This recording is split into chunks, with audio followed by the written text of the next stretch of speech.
sometimes we're going to need to validate user input. So let's look at that test score thing we were doing. We might want to make sure that somebody enters in a test score between 1 and 100. You might want to do 0 and 100. There's other issues there, but we'll just say that we're looking for a score from 1 to 100. So what we're going to do is we're going to set score equal to 0. So we're initializing the score. And then we're going to do a while statement. While score less than 1 or score greater than 100. So we're starting with it at 0, so it will run the first time. Score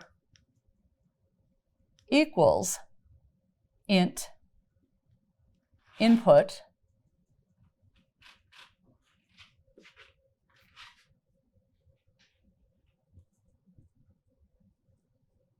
enter test score.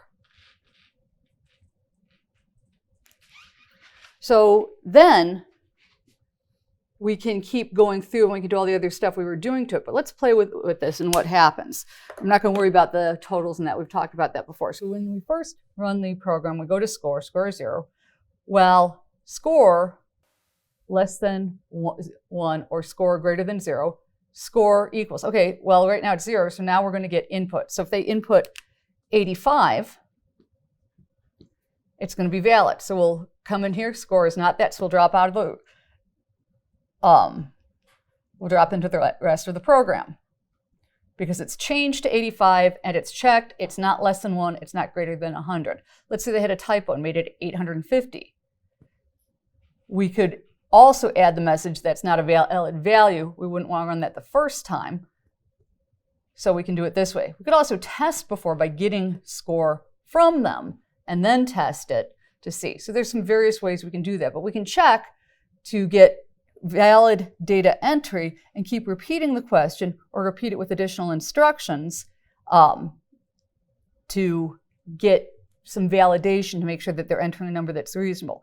We can't be sure it's correct because they could have a score of 95 and somebody could mistype it as 85. We wouldn't catch that. But if they put in 950, we would catch that. So it's not going to catch all of the errors, but it's going to catch a lot of them.